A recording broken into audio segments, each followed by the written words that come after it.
Hello and a very warm welcome to Crafters TV. My name's Lily and it's a pleasure to be with you for this 1 hour. We are crafting together today. This is our Craft Together show. We've got an hour focusing on one of quite possibly my most favourite products. I know that's quite a bold statement, but one of perhaps my most favourite products here at Crafters Companion, which is our absolutely fantastic Crafters Companion Spectrum Noir Illustrator pens. So we're going to be spending an hour when we're crafting together talking about these fantastic pens and basically sharing with you guys at home why I love these pens quite so much. Now it's just me and you for this hour, so I'm hoping that you guys at home will have plenty of questions that you can fire across. Anything to do with alcohol pen colouring, doesn't just have to be illustrators. Any sort of questions you've got that you want to ask throughout the course of this 1 hour, get them in. I've got my phone, it's even on its stand. I'm looking quite fancy. I've got my phone stood up there. Fingers crossed it doesn't fall over, but all ready to send across those questions from you guys. So any questions, get them fired across. I've got tons and tons and tons I've got to desperately try and pack into this 1 hour. I was prepping this last night and honestly there was technique after technique after technique that I wanted to share with you all. But we are going to take things right the way back to basics to basically show all those advantages and all the reasons why I love these fantastic Illustrator pens. Now, we have got some fantastic deals for you over on the Shop the Day on the website. We have actually got a Shop the Show page for this particular show as well. So if you want to grab yourself some illustrators, maybe you've never started using these pens yet, perhaps you've got a few in your collection and you want to build up your crafty stash, then we do have all those fantastic deals for you over on the website. Now, I have to say I did specially request this show. A little story I'll tell you. Probably shouldn't tell you this, but I will. Originally this show was supposed to be with the colour creation powders. I spent hours and hours on Saturday afternoon as I was watching George and Craig prepping all these lovely demos with the colour creation powders. Came in yesterday morning, unfortunately they just sold out. So I was lucky enough to be asked, Lily, what would you like to do with the show on? Anything at all that's over on the website, what product do you want to feature for your Craft Together? Instantly, I didn't even have to think about it. I knew that I wanted to focus on these fantastic Illustrator pens, so I'm delighted that I can share those with you today. But there's so much I want to share, and I have specially requested a big bundle. You're getting 48 pens as part of this collection. Details are on your screen. If you check out the website, you can see all the different pens and individual sets that you get as part of this collection. You are getting all of those 48 pens for a Platinum Club price today of £80 or $100. Even if you're not part of the Platinum Club, that works out per pen, so around about £2 or $2.60. So amazing opportunity to start your collection. We do also have all the individuals.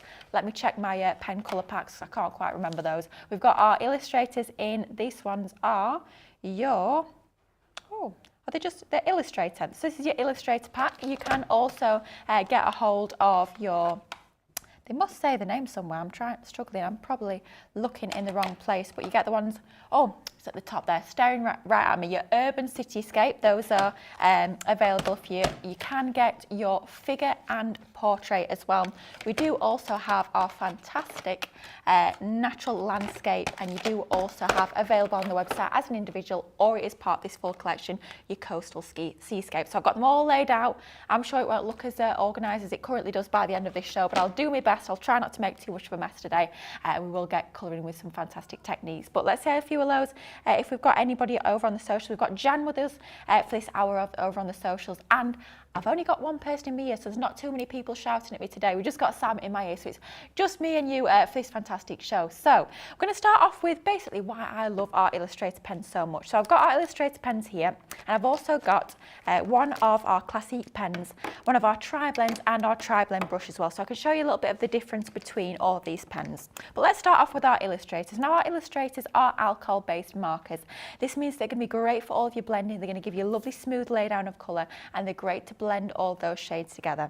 Within each pen, we've got 2 different nibs within each and every single one of these. On that end there, which is the one where you've got a little bit of a band there to show your ultra fine nib. This is a super, super fine nib. Almost like, I would argue, almost a little bit like a fine liner pen. If we bring in a sheet of our cardstock here, you can see just how thin that nib is. It's absolutely fantastic for getting into all of those fine details. You can do lovely precision work using that particular nib. If we switch out to the other nib, exactly the same colour, but this time we've got that beautiful quality Japanese brush nib. Now the brush nib on this is absolutely incredible quality. The effects you can get with this brush nib is absolutely outstanding. You can see there it allows you to get all those lovely flicking techniques that I'll be showing you as we move throughout the course of the show. So that's an Illustrator pen. If we compare to one of our Classique style pens, these are also alcohol markers, they're also dual-ended, but if we compare with the fine nib on our Classique, it's a little bit thicker compared to an Illustrator. So if we bring in those two side by side, you can see there your Classique's got an ever so slightly thicker or broader nib even with your fine nib, and your Illustrator is an even finer nib on that end there. If we then switch out to the other end here, so with our Classiques, the other end of that pen is one of our chisel nibs. Now lots of techniques you can do with this. It's great for colouring really large areas, great for edging your cardstock, great for colouring things like pearls and gems and embellishments.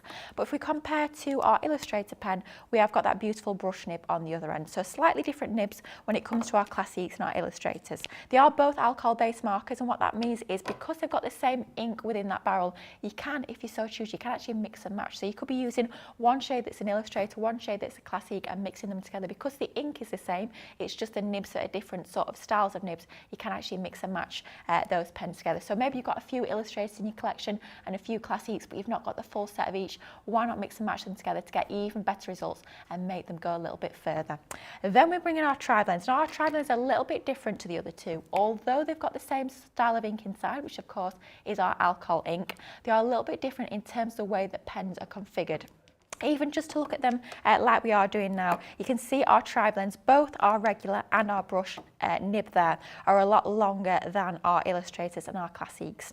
But the difference, the main difference in the way that these are actually configured is that we've got, I always call them almost like three pens within one with our tri-blend. So with our Illustrators, we had exactly the same colour, just different nibs on the different ends. Whereas with our tri-blends, we have the same colour family, but just a dark, a medium and a light within that one pen. So it allows you to get those three shades of that same colour family, but within the one barrel. So here we've got our orange blend with our regular tri-blends. We can see that lovely bullet nib there. Very similar bullet nib compared to our Classique. So if we put those side by side, you can see quite a similar nib in terms of size and style there, but a little bit different with our tri-blends in that you've got your three different tones within that one colour family, all contained within that one barrel. But if we bring in our tri-blend brush nibs, exactly the same sort of idea, exactly the same formulation in terms of that alcohol ink, in terms of that we've got our three different shades within one, but it's just a nib that's a little bit different with our tri-blend brush nibs. So you can see there we've got that lovely quality brush nib on the end. You can get all those lovely flicking techniques because it tapers to such a fine point. It allows you to get into those nooks and crannies as well, and you can get those lovely blended effects with that brush nib. So once again, you've got your dark, you've got your medium, and you've got your light, just like you can see there. Compare that brush nib to our Illustrators. You can see with our Illustrators, it's a little bit finer, it's a little bit more tapered at the end. So if you want to get into that real fine detail, your Illustrator is going to be absolutely perfect with that beautiful brush nib. So that's a little bit of a whistle-stop tour, a little bit of a comparison between the different styles of alcohol pens that we bring to you at Crafter's Companion. A little bit different to our water-based mediums, things like our water-based pencils, our aqua pens. A little bit different in terms that they're water soluble. These, we do all the blending with the pens themselves. We don't bring in water or any sort of blending fluid. It's all about blending with the ink that's within the pens. So we will show you blending in just a few moments time, but we'll say hello to a few of the guys that are watching at home. See a few comments whizzing in here. So we've got the lovely PB Brew and Martin is saying good morning again, and our talented Lily. Hello PB Brew and Martin, lovely to have you with us. We've got Amali Batiste saying hello everyone. Trudy's in saying hello everyone. We've got Amani Stackhouse in saying hi everyone. I can't say it enough, as an art student at the local university, I love my Illustrators. They are unmatched quality. And Manny, that's an absolutely brilliant point. I know Leanne and Debbie and the other guys have probably told you guys at home this story before, but our Illustrators were not actually originally developed for the craft market. They are that superior quality. They were meant to be just for the artists. And Leanne thought, do you know what? We'll let the crafters have them as well. And so I was super lucky to have that incredible quality. You see lots of artists, lots of graphic designers and illustrators that actually use these pens, which is testament to the quality of these incredible pens. We've got Violet Hastings in saying hello again from North Carolina. Lynn Harvey's in saying hi Lily, the amazing CTV team, the wonderful social superstar Jan and everyone. And finally we've got Wendy in saying hi everyone. Now, showing you around the pens. Hopefully you've got a little bit of a feel of the different comparisons between the pens. But next up I'm going to explain to you a little bit more about this sort of naming system, or as I once called it with Ben, which caused everybody to have a giggle, nomenclature. which means naming system. Very fancy word, isn't it? But the way that we sort of, so that you know how these different pens blend and work together. Now, when we look at our illustrators on the end then, it's exactly the same on both ends with the pens. It gives you both a name, which I always call the sort of pretty name, which gives us the name there. And we've also got a code. Now, the letters, here we've got EB. The letters are the colour family. So if it's got the same letters, then it means it's going to be the same colour family and they're likely to blend together nicely. On the side there, we've got a number. So here it's 7. The higher the number, the darker the colour. So here we've got EB7. If we bring in another pen next to it, which is from the same pack there, we've got EB3. Now EB3, if we lay that down onto some of our cardstock, it's the same colour family, but with it being a 3 compared to a 7, which is what we've got here, you can see the EB3 is a little bit lighter than that EB7. Which shows you how things are going to work together. So as long as you're using pens and choosing pens that were within that same colour family, i.e. the same letters, then you know they should blend together nicely. If you are brand new to Illustrator, but perhaps you've already got your tri-blends within your crafty stash, a little top tip, or as the kids call it, a hack for you, is to have a little look at the different colours that are within your tri-blend. So within this tri-blend here, it's telling me it's the orange blend, so that's the colour family. OR1, 2 and 3 are the colours that we've got within this pen, but OR1, 2 and 3 are actually colours of our tri-blends and our Classiques and our Illustrators as well. So if you've got your individual pen for the OR1, if you've got your individual pen for the OR3 and the individual pen for the OR2, you can just base it off the codes that's on the tri-blend and you get those to mix and match together. It's exactly the same with the tri-blend brush pens. If you have a little look at your dark red blend here, if you've got your DR1, 4 and 7, if you found out those exact same 3 pens within your Illustrators, you know they're going to blend together perfectly. So if you've got your tri-blends, that's a great way of working out different colours that are going to work together perfectly. Now, I've got a few images already stamped out to colour, but I want to first of all show you something, always gets a few oohs and ahs. It's something that shows the sort of nature of alcohol markers quite nicely. So I'm going to grab 2 pens here. We're going to get a really dark pen, which is our BGR5, and we're going to get a nice light pen, nice bright light pen, which is our CT2, a lovely colour there, Sunshine. I'm going to show you how these layer differently to water-based pens. So if we start off with our darkest colour, which is our BGR5, and we're just going to lay that down. Nothing fancy, it's just to show you guys at home the technique. So just laying down some of that colour in a block there. Then all we're going to do is we're going to go over with our lighter pen.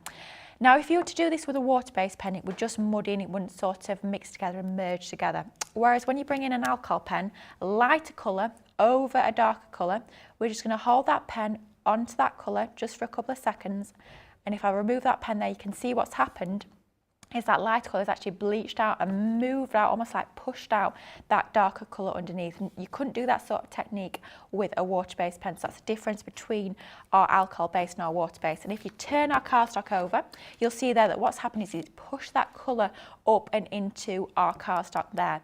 Now, I always talk about when it comes to your alcohol pen colouring to always have something. So this is my piece of paper tab underneath my colouring, to always have something that's porous underneath what you're colouring onto.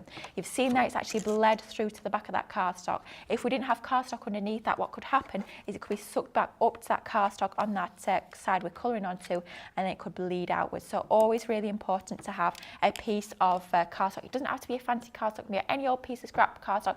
It could be a bill for all I care. Just to make sure that you've got something underneath there that's porous to suck in that ink should any bleed to the other side, which is totally normal, by the way, with your alcohol-based pens.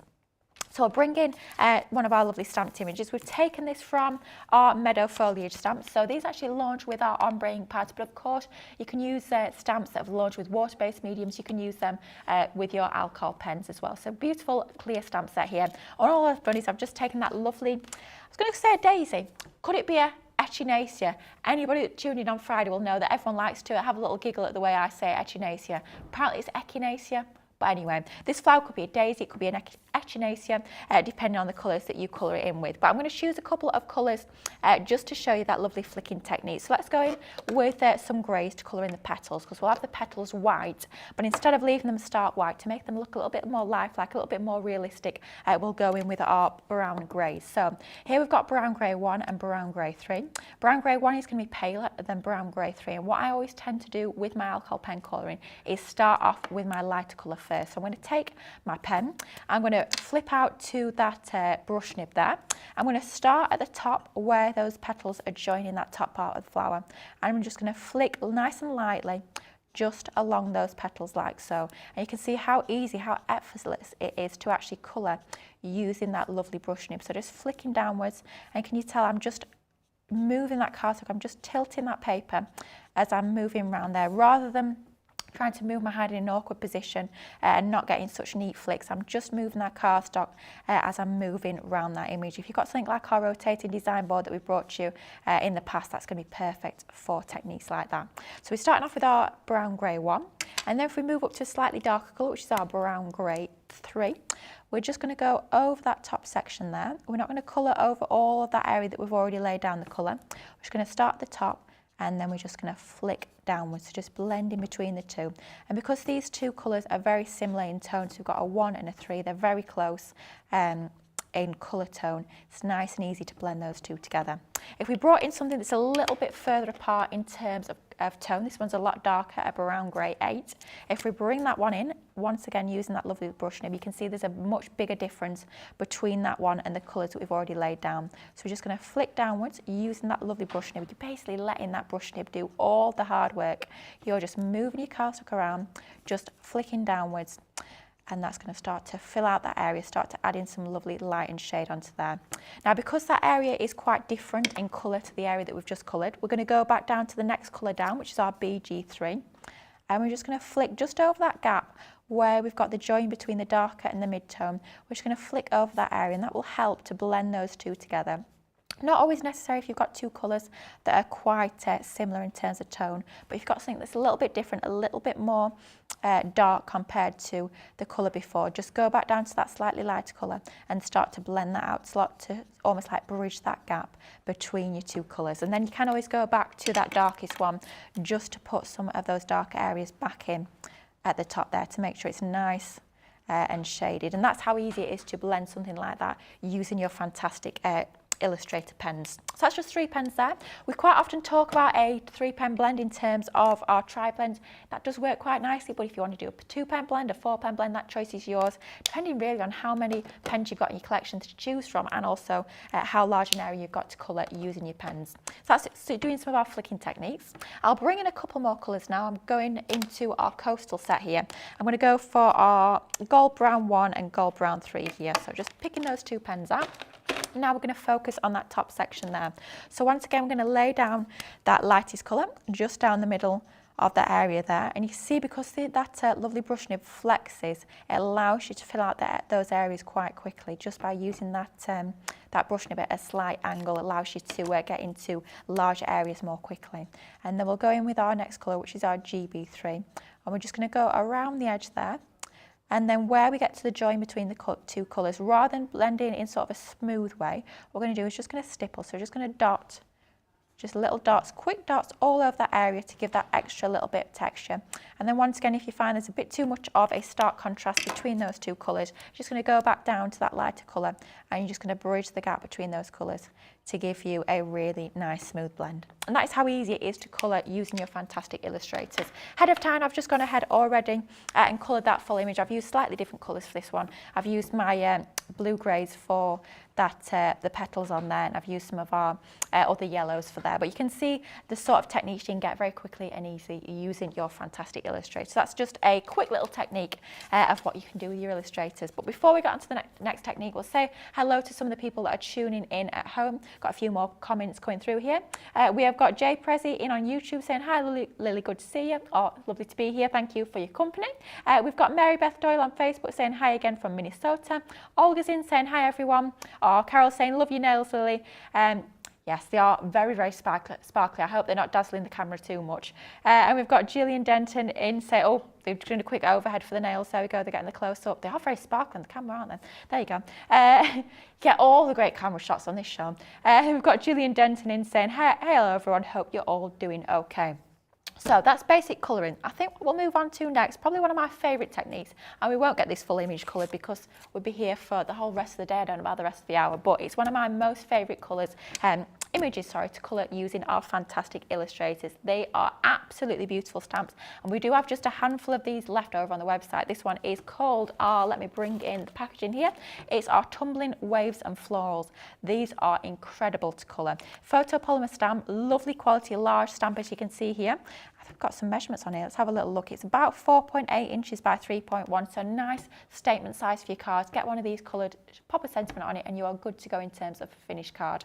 But what I really love about these is we turn over the back, they've actually been specifically designed to work with our Illustrator pen, so they're actually giving you some clues as to the sort of pen colours that will work perfectly with this image, and that's exactly the colours that have been used on that packaging sample. But I'm going to have a little look through the pens that I've got here, and I'm going to choose out a few colours. Let's go with the EB3 and our EB7. Let's have a little look, and then we'll go from another pack, we'll go for our EB5. So we'll go for a 3-pen blend using a few different packs of Illustrators. Now once again, we're going to start off with our lightest colour tone, which is our EB3, and all we're going to do is going to grab that brush nib, and we'll just focus on this top area to start with. And if you are brand new to colouring, it's great to have that guide there. You can of course you can exactly copy that if you so choose. Now I've not spoken about this yet, sorry, there's so much I'm wanting to share with you, but cardstock is vital when it comes to your alcohol markers. So for alcohol markers, you want to be using a super smooth cardstock. Now in the past we called it Nina. These days it's called, very, very simple, we've made it even easier for you guys at home. These days we're calling it alcohol marker cardstock. You can't really go wrong. So check out the website. I know we've got some in stock at the moment over on the website. Alcohol marker cardstock is the one to go for. So that's exactly what we stamped onto, and also ink pad is crucial. You want to be stamping using one of your alcohol proof ink pads. So alcohol marker cardstock with alcohol proof ink pad. We try and make it as easy as possible, and the ones that are in sort of a red ink pad container. We do the 4 different colours: our black, our rustic brown, our flagstone, and our pebble. And we've used the we've actually used the rustic brown to stamp this one out onto some of our alcohol marker cardstock. Grabbing our EB3, I'm going to start off that top section. Now you can see there how easy and effortless it is to actually blend and lay down that colour using that brush nib. So we're going to start with that top area. I'm going to imagine that there's a light section along that middle area there where the light is hitting the hair. So I'm going to flick downwards and then go in and flick upwards using my brush nib. Some people find it easy to flick in a certain direction. I'm not too fussed whether I'm flicking upwards or downwards. If you find it easy to flick either or, just make sure that you are tilting your cardstock to make things easiest for you. So we're just going to go and flick downwards and flick upwards. What we're going to do is going to leave something that Leanne refers to as our preserved highlight, which is basically an area where you've not coloured it in, which is basically where the light is hitting it. So we're just going to flick upwards. We're going to flick along. You can see those lines of the stamp there giving us a little bit of an indicator as to where those darker areas will be. And we're just going to continue to flick until we're happy with the amount of colour we've got laid down. So a little bit of white in the middle is going to give us that lovely highlight. You can see there, even with just one pen on there, it's already starting to have depth and dimension and giving that effect as if the light's actually shining onto that image, even though it is completely flat. So that's our EB3. Then we'll go up to our darker one, which is our EB5. So a little bit darker than the colour that we just laid down. And I'm going to have this, so we've got the darker areas around the edge of this image here, and then the lighter area is that strip along the centre there where the light is catching it. So once again, just flicking upwards, flicking downwards, starting to fill out that area there. And you want to make sure that you're not going over all that colour you've just laid down. You still want some of that lighter colour showing, but just starting to bridge that gap. And because these two colours are quite similar in tone, I don't think I'm going to need to go back down to that EB3 to blend that join. It's blending quite nicely as it is. But of course, if you're using 2 colour tones that are a little bit more different, you can of course go back down to that lighter colour tone and start to blend those a bit more evenly. Then we'll bring in our darkest of the 3, which is our EB7, and we're just going to make sure we've got a nice smooth edge all around the outside. Now, because this is quite a detailed stamp, if you are struggling to get into all those nooks and crannies, just switch out to your other nib. So you can see there you've got that super fine bullet nib. I mean, it's almost like a fine liner. It's that intricate that you can go around the edges if you find that a little bit easier than your brush nib. But let's go ahead with our brush nib. We'll risk it for a biscuit with this one, which should be all right. At the end of the day, we can also do, if we do go outside the lines a little bit, you can do that technique where you go around the edge with like a grey or a light blue just to push that colour back in. So there's always ways of saving things. At the end of the day, if it really goes wrong, we could always stick a little butterfly over it, can't we? So we'll be fine regardless. So we'll just start to flick that in, once again following the lines that we've got of our stamped image there, and just starting to add this colour. After all, you can always add more. Just start a little bit more gently and start to build up that colour tone onto there. So what I'm going to do now I've laid down our EB7, what I'm going to do is I'm going to let's grab an FS9, I think. Yeah, let's go for an FS9. I'm going to go in with our FS9. I'm just going to test it onto my piece of scrap card that I've got underneath. That will do nicely, a very nice pale sort of skin tone there. And all we're going to do, where we've got this preserved highlight, just to make it look a little bit more natural, we're just going to not colour over that area entirely. I'm just going to do a few strands almost, just to start to blend that together, add a little bit more warmth to that area, that expanse of white, and just pull that all together so it's not too stark a difference between the uncoloured cardstock and the coloured cardstock. And you can see how that starts to pull things together a little bit more. Absolutely love colouring this stamp. Honestly, I could quite easily spend the rest of the afternoon just sat here colouring this one. But I don't think I should be doing that. I think we should be moving on to lots more techniques otherwise. But if I bring in the packaging, just by repeating that same sort of technique, that is the sort of thing you can achieve. I'm not going to fib to you and say that's a very quick technique and you'll only spend 10 minutes on that. Let's be honest, you're going to get absolutely engrossed in doing something like this. You're going to have a whale of a time colouring in that image and just enjoy the process of colouring. It's an absolutely exquisite stamp. It is available on the website. I do believe it's on sale as well, actually. So a great time. That is a great one for practicing your hair, and that shows how fabulous that brush nib is. Of course, you can do that sort of technique. If I bring in a Classique, we'll bring in this red one here. You can get a little bit of a flicking technique, but it's just not as fluid. It's not as how do I put it? It's not as authentic, I suppose, by using a bullet nib. So you can flick to a certain extent, but this is why I love our fantastic brush nib so much. You get that lovely natural flick, whereas compared to one of your Classiques there, it's not as natural by using that bullet nib. You can just see that how it starts off sort of wider at the base there, and it tapers to that lovely fine natural point in the end. Great for getting all those textures into our colouring now. I'm already getting swamped by pens here. I knew this was going to happen, only not even half an hour in, and I've already got pens everywhere and I'm not quite sure where everything is going. So I'll pop them two back there. In craze washing, yes, I will tidy up appropriately afterwards, and I will make sure that everything's properly put away. Otherwise, we all know it will end up on my desk come tomorrow morning, so I will make sure I do that this time round. A few more comments coming in from you guys at home. Any questions? Get them in. No questions yet. I'm a little bit disappointed. Come on, guys. You know, you always have lots of questions. We have got Kirsty's in saying, good afternoon, everyone. Janelle Watson is saying a very good morning from Washington State. Kerry's in saying good morning for Virginia Country Life. Oh, very nice. Sounds lovely. Is it warm there? Is it snowing? It looks quite, just looking out the door, say it looks quite sunny. It was all right this morning. Not warm, but it's all right. Not raining yet. We've got Jill B in saying hello from Chandler, Arizona. I've never heard of Chandler, Arizona. Wow. I love the colouring technique shows. Me too. Chantel's in saying good day from 2J's in Western Australia. And Jeffrey Langley's in saying joyous Tuesday, Lily and the outstanding CTV crew. It has been a joyous Tuesday, so thank you guys for joining me. Any more questions? You've got about half an hour to get them in, but otherwise I will just keep plodding on with all the different techniques I want to share with you. So we've done the basic colouring, just showing you how lovely that brush nib is. We've done a little bit of hair colouring as well, showing you those lovely natural beauty stamps. But next up, I'm going to show you one of the techniques which I absolutely love doing, which is using our embossing folders to colour. Love this technique. I think it gives you a little bit of a different perspective on your colouring, rather than always just colouring your stamped images.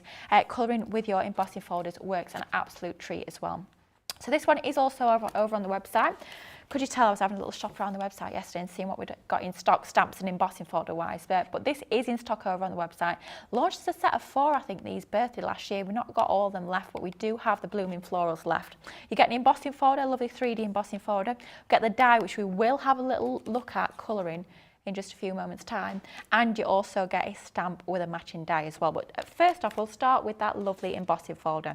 Now, a little bit different compared to the 2 images that we've already coloured. With the first 2, we coloured using some of our alcohol marker cardstock. Now, different with our embossing folders is I tend to always just use my multi-purpose cardstock. Now, the reason being, our alcohol marker cardstock is super smooth. If you were to run your hand over the surface of that alcohol marker card, it is smooth as anything. It's lovely silky smooth. Whereas our multi-purpose card, although it's not textured, it's not got that sort of pitted texture, almost like an orange peel, like our watercolour card has. It's not super smooth. Now, when you're embossing something, particularly with an embossing folder, it's stretching the fibres of the cardstock when you are embossing it. And what happens with a super smooth cardstock, in order to get it super smooth, it's basically got hot rollers that go over it in the manufacturing process to really smooth it out, which is almost a little bit like embossing it. So what happens when you tend to emboss a super smooth cardstock, it can sometimes bubble and it's more likely to rip on those raised areas compared to something that's got a little bit more of a tooth to it. It's less likely to rip on those areas of raised embossed areas. So I do always recommend when you are embossing, even if you're still colouring with your alcohol markers, your multi-purpose cards, something that's not quite as super smooth is going to work better. And you can see there this just a little piece of cardstock that we've embossed, part of my scrap box, of course, as always. You can see that it's super smooth on the surface. There's no sort of tears, no sorts of tearing of that cardstock at all. You get that lovely smooth emboss by using a multi-purpose card rather than your alcohol marker card. So that's my top tip when it comes to your colouring. Now let's do one of the leaves. So let's bring in some of our pens here. So let's have a little look. We've got our LG3, let's go for our LG3, which is called Meadow, and we have got our LG5, which is Grass. So both part of the LG, the light green colour family. We've got a lighter and a darker, so it should work together quite nicely. So we'll start off with our lighter, which is our LG3. I'm going to grab that brush nib once again, and we're just going to start by focusing on just one of those leaves. So let's focus on that little leaf on that bottom section there. And that's a top tip when it comes to any sort of colouring, whether you're colouring stamps, embossing folders, dies, whatever it might be. Rather than focusing on that whole area, that whole expansion, perhaps feeling a little bit overwhelmed, just focus on one small area at a time, whether it's a flower, a sprig, one individual leaf, whatever feels more manageable to colour in one fell swoop. Just go down with that area first, and then you can start to build up that design as you focus on other areas. You don't need to colour all the leaves at once or all the flowers at once, whatever you find most comfortable. So laying down that lighter colour down the edges, and then down the middle there we're going in with that darker colour just to start to add that shading onto our leaf there. So that's how I'd colour the leaves on that folder. Let's have a little look at the flowers and see what colours I've got here. I've got some lovely pink tones. So let's go in with our FS1 and our FS2, and we'll blend those two together. I'm just going to test these first of all on my piece of scrap cardstock underneath. Another great reason to make sure you've got some scrap card always there, because it just allows you to test out those colours. So you can see we've got our lighter and darker. So bringing our PP4, I know it's a slightly different colour family, but I wonder how this will work. Yeah, I think those three will blend, so we'll give those three a go.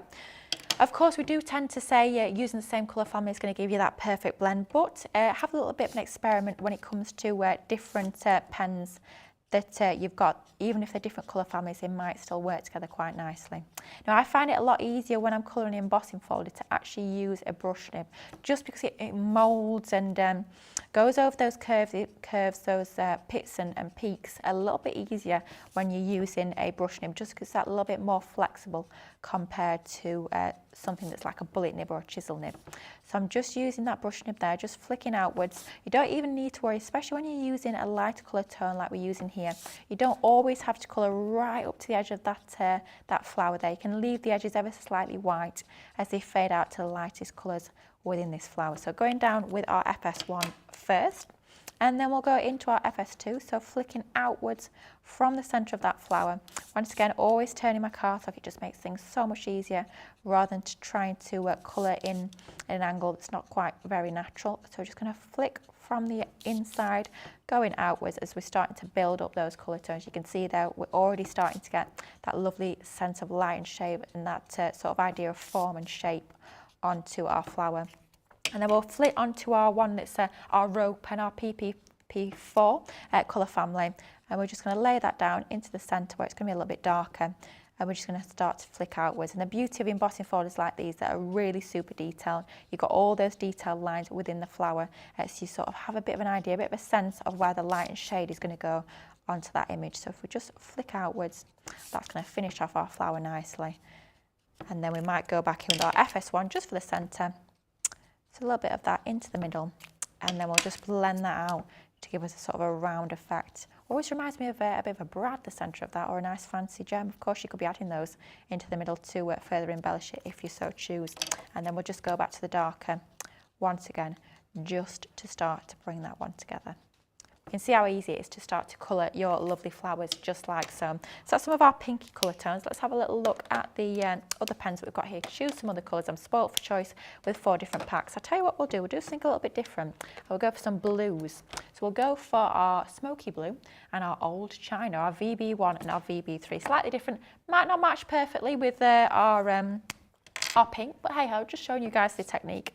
Let's go for this one down on that bottom right hand side. So once again, we'll start off with that lightest one, which is our VB1. This time we're going to not flick all the way to the edge of our flower there. We're going to leave it white at the very edges just to give it that effect, almost like it's fading out from colour to white there. Give us a little bit more shade and tone onto this flower. So flick from the centre, flicking all the way down, just stopping just a couple of mils from the edge of that flower there and starting to bring in that sense of texture. It's such a joy to work with, such a lovely soft brush nib. Just makes laying down that colour super easy and effortless with these fabulous pens. That's our first one, which is our VB1. Then we'll go in next with our VB3, which is our old china. I have to say, I do love the fact with our illustrators they have names as well as numbers. Some of them do make me giggle, I have to say. What have we got here? Any funny ones? We've got silk, apple, quite like that one. Apple's nice, chestnut, Caribbean. Oh, it's a lovely blue, that one. I can imagine whoever named that was obviously thinking of the holidays. I think they're thinking of the Caribbean Sea. Some nice cocoa, that's another one, nice name. I always want to know, I'm never quite sure who decides on naming of these products, because quite frankly, I quite like that job. Sounds quite fun, doesn't it? Naming all the illustrators, coming up with all these names. We'll have to ask Leanne one day. Whenever Leanne's next on, we'll have to ask her, Leanne, who names all the products? Because there's been some corkers over the years. It has to be said, there has been some quite funny names, entertaining names, quite poetic names. It has to be said. There's been all sorts. Now I've been asking my ear, do I have a favourite? Off the top of my head, no. But that's something I'll have to have a little go away, have a little think about. Anybody at home, any favourite names of products? I do know some funny ones that were supposed to be used and weren't used because it didn't sound quite right, but we won't talk about those. But in terms of ones that have launched, let us know any funny product names that spring to mind for you guys at home. Anyway, just a 2-pen blend on that particular flower there. Because it's quite a small area, it still does work because we've faded out to white at the edge. It's almost like we've used 3 pen tones. But by you blending those 2 tones together, you can see you get that lovely blended and shaded result.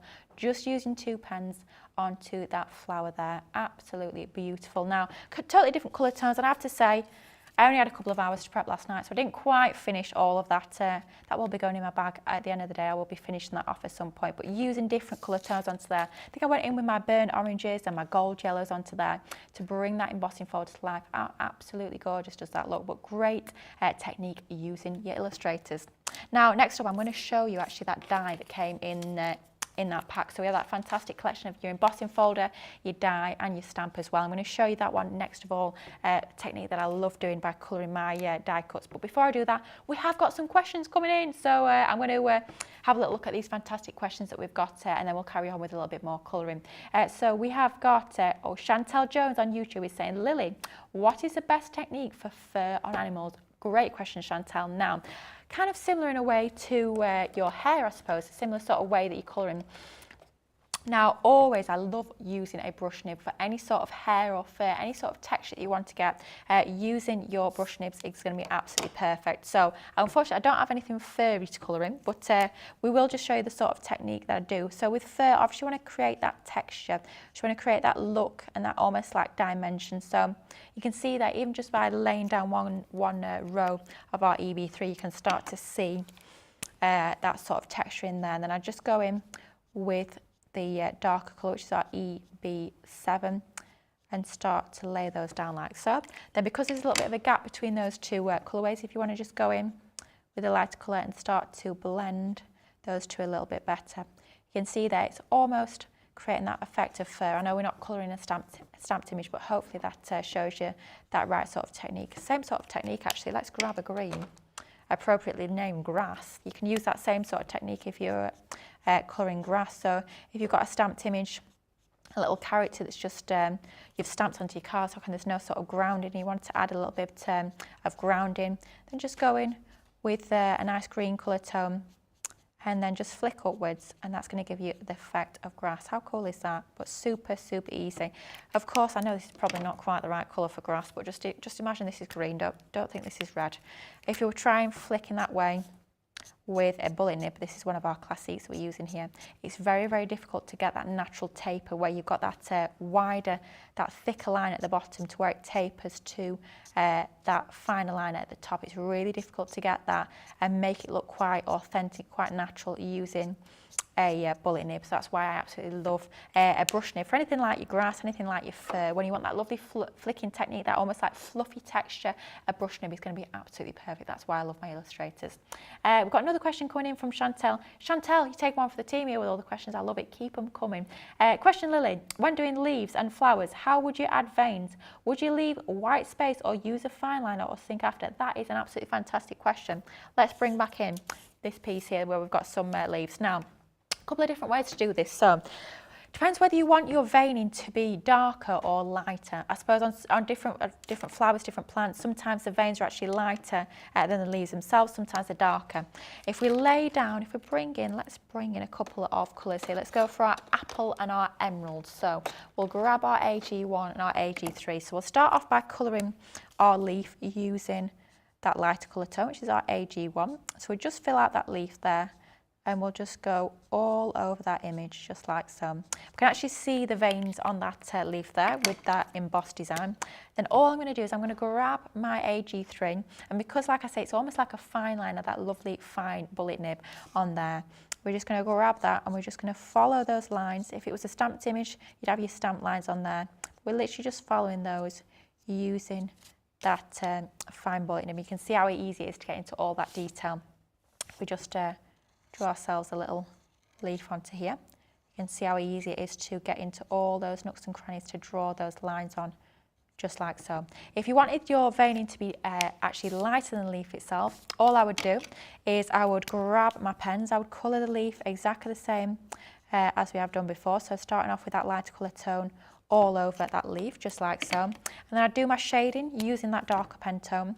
But then all I'd do, instead of going over those veins using a fine line or using your Illustrator, I'd grab a white gel pen and I'd just put that in using a white gel pen over those veins. So depending on what sort of leaf it is, what species, anybody who's tuned into last week's Friday's wake-up call, you know we're talking all things flowers.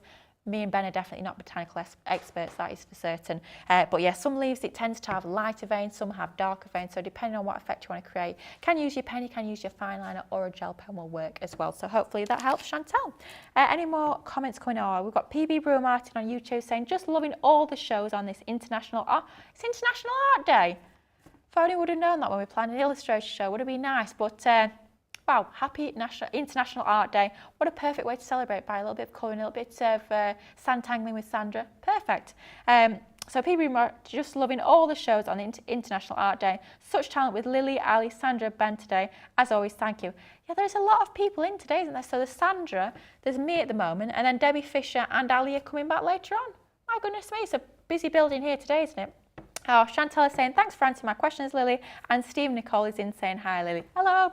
So, right, next up, we're going to show you that lovely die-cut flower. So, with these dies, I'll bring them back in the packet so you can see how these dies sort of work. So, the die at the bottom there is what we use to cut out our sentiment. And then these two dies at the top are separate dies. So, all I've done is I've taken that outline die and I've cut that from some of our Nina or alcohol marker card, and then I've used that inner die, that detailed die, to cut out the detail from some of our black cardstock. So two die cuts there, and I've just laid them together using some of my tacky glue in the fine tip glue applicator. Now, a top tip when it comes to this sort of technique, you need to be super careful with your gluing, just to make sure that none of that glue is around the edge. What can happen is you've got glue spilled out around the edge. When you come to actually colour that die cut image, the glue will sort of almost like repel the pen, so you'll be able to, it's almost like highlights it a little bit more.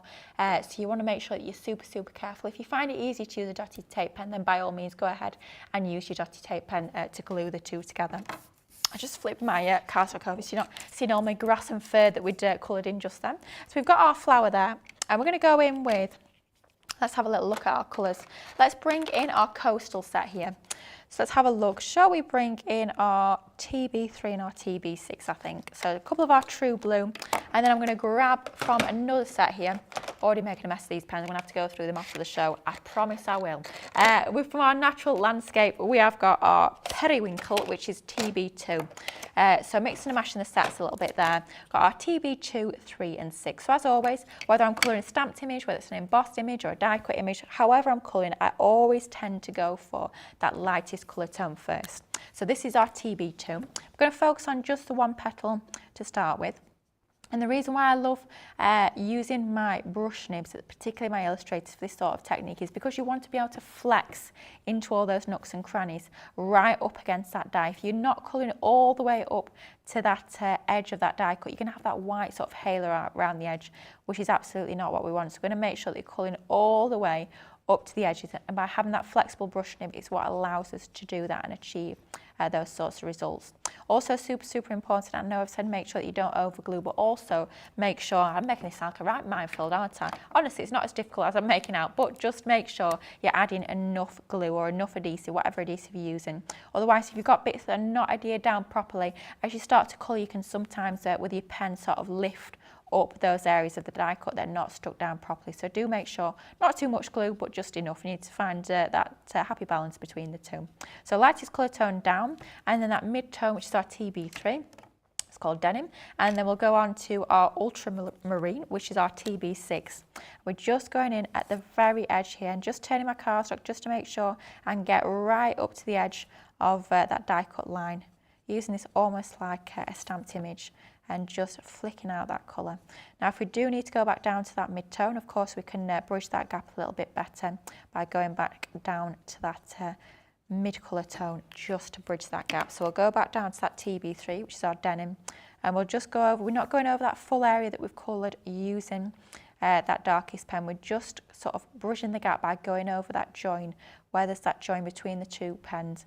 We're just going to flick over there to start to bridge that gap. And if you want to go back to that darkest colour tone, just to make sure that that's nice and intense at the base there, then by all means you can absolutely do that. Love this technique. Those super easy to create. You can do it with any sort of die cut. So well, if you've got your peel-offs in your crafty stash, you can do this sort of technique using your peel-offs if anybody's got those from years gone by. It's a great sort of different perspective of ways of using your die cuts. I did a similar technique if you tuned in to a few Saturdays ago now, a couple of weeks ago, we did a craft along with that Flora and Fauna collection. We did a similar technique using that beautiful wreath within that collection. So just die cutting it in black, adding it to that matten layer, and then just going in and colouring. Now if you don't always want a black outline, so obviously we've cut our outline in black so it almost looks like a stamped image by using that black cardstock. If you want to use a different colour, what I would say is I'd cut it in black first, do all your colouring, and then you can just stick a white one or whatever colour you're using over the top.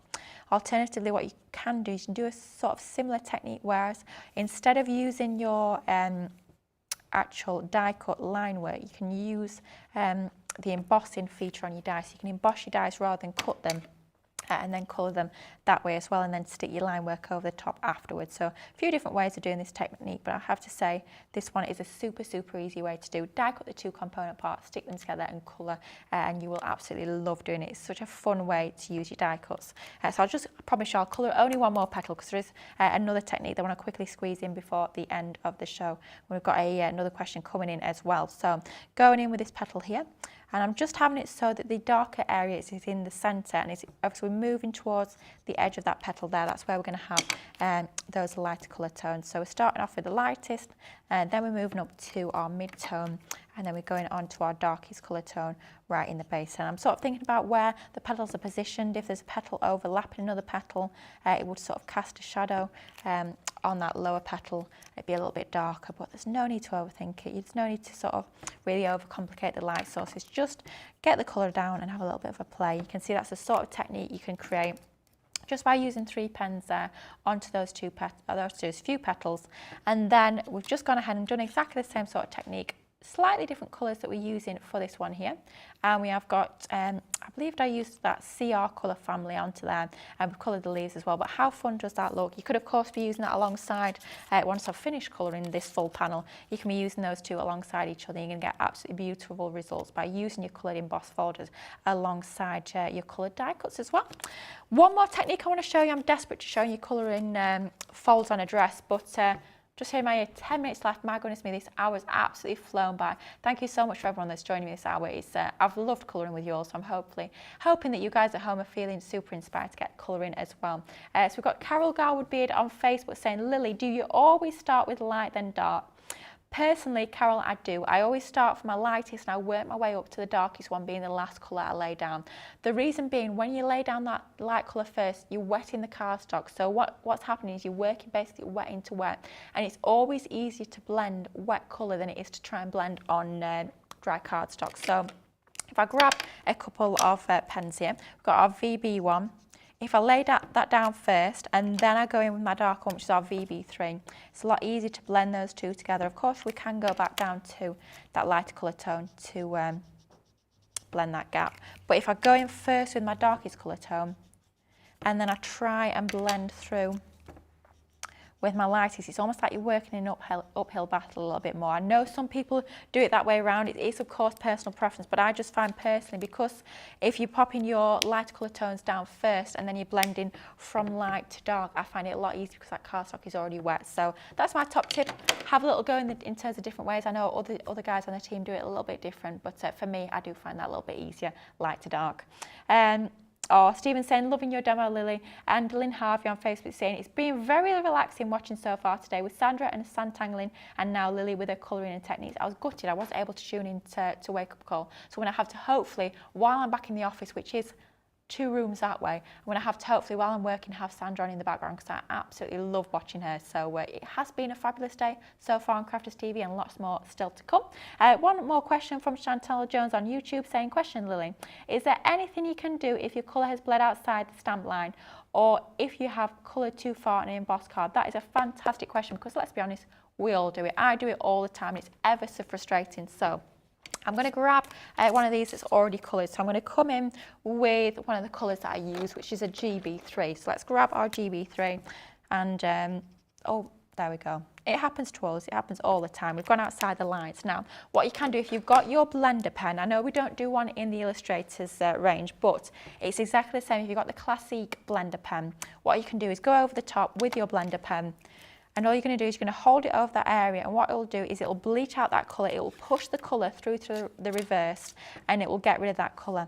It can sometimes affect the colour that's around it, so you might have to go back over the colour on that part of the image, but it works a treat. But if you don't have the blender pen, what you can do is you can make a little bit of a feature of it. So what we're going to do is we're going to grab a light colour tone. Let's go in with our BGR2. A light grey, a light blue, that sort of thing works well for this take, and I know this is one of Craig's favourite techniques, and all we're going to do is we're just going to go around the edge of the full image. So where we've got the area where we've gone outside the lines, we're just going to hold over that area, and it's just going to start to push that colour through to the reverse of that image. You can see, if we turn it over, you can see all that colour on the other side, but it started to bleach that colour out. And you just go all around the edge of your cardstock, make a design feature of it, and it's going to give it almost like a lovely shadow all around the edge. I won't spend the rest of the show doing this shadow, I promise.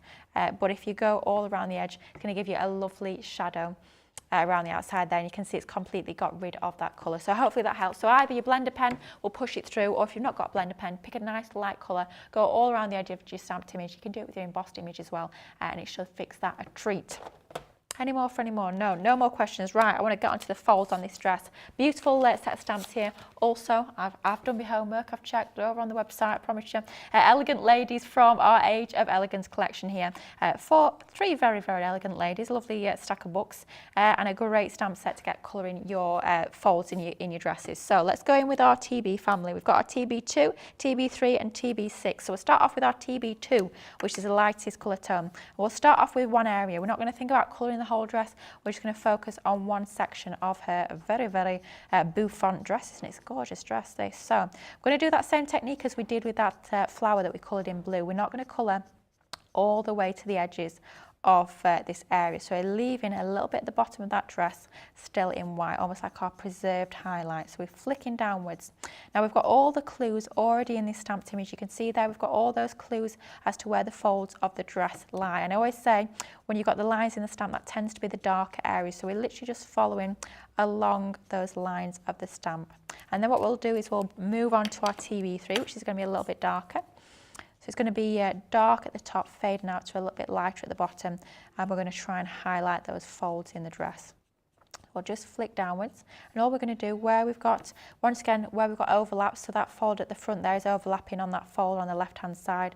So we're just going to colour along that because it would be sort of casting a shadow behind. So we just flick upwards and downwards to start to fill out that section there. Of course, you can then go back down to that light colour tone if you feel like you need to blend it through a little bit more. But we'll go straight on to that next one, which is our TB6, the darkest of the three here. So we'll just grab that and we'll pop that along that top section there, and we'll start to blend this out, following those lines that we're within the stamp already, to start to add a little bit more shade and tone. Now this is quite a bit darker than the one that we've just laid down, so we might go back down to that slightly lighter colour to start to blend that through a bit more. Just following all those folds there, making sure I'm highlighting all those creases within the dress, and then we'll go back down to TB3, I think, just to pull that through a little bit more and bridge that gap so it's not so sort of stark between the join between the darkest and the mid-tone. So just flick downwards just like so, and just highlighting all those folds. Very quick little technique there, but take a little bit more time. Of course, you can use more colours within that blend if you so choose, if you want more depth and more contrast, but just using 3 pens there, you can see the sort of technique you can create will just add a little bit more of that lighter colour tone just along those edges. And I'll show you once again just on that top area there. We'll go with our TB2 once again to start with, which is the lightest of our 3 pens. Once again using that pen to flick downwards and then leaving a little bit of that area still white at the bottom, just give that lovely highlight and that sense of light and shade. So that's our first colour to lay down. Then we'll go in with our TB3. Once again, just laying that down at the top of that image and then just following those stamped lines downwards where we've got the folds within those pleats. And then finally we'll go into our darkest colour tone, which is our TB6. So that will just go along that top edge there. Once again, just following those folds just like so. And then if we need to, because it's quite a little bit of a colour differential between that mid-tone and the darkest, you can go back to the mid-tone to start to pull that colour out a little bit more. And then you can start to get that lovely blended result. You can always go back to that darkest colour tone just to really intensify that blend a little bit more. Just like so. That is how easy it is. I mean, real bite-sized chunks, this image. I love the fact that the dress is in sections, so it's not overwhelming. You've got colour one section. Once you're happy with that, when you feel like you've mastered that, you can move on to the next one. And once you've done a little bit of colouring, then you can end up with something a little bit like that. How dimensional does that look? But that is the beauty of using your Illustrator pens. That's why I love them so much. For me, they're superpower. And quite often we talk about, oh, my lid's fallen off. Quite often we talk about different colour mediums within our crafty stash, them all having different superpowers. For me, the superpower when it comes to an Illustrator pen is that superior quality brush nib. The brush nib is absolutely incredible. I mean, look how fine that tapers to at the end there. So many different techniques you can do with a pen like this, whether it's going to be doing your fold within your fabric there, whether it's going to be colouring your die cuts like we've done there, whether it's going to be colouring some of your embossed designs like we've shown there, whether you're going to be colouring all of your lovely hair stamps and your skin stamps, perhaps it's going to be your floral and your botanic stamps you've got in your crafty stash. There are so many different techniques you can do with these. They are absolutely incredible. Quickly before we go, I'm going to say a quick few more comments to you lovely guys at home. We've got Carol saying, love it, thank you so much, Lily. Marlene is saying she's loving this show. Lynn Harvey is saying thank you. Chantal Jones is saying thank you. And Sister P4 is saying, hello CTV team, I'm back. Wow, I cannot believe how quickly that hour's flown by. It's been absolutely fantastic. Thank you all so much for your company. Thank you for your questions. I'm back to me day job, and I will be back with you guys on Saturday, back for Make It Saturday. I cannot wait already. I hope you can join me there, but go back to the other studio. Sandra's on next.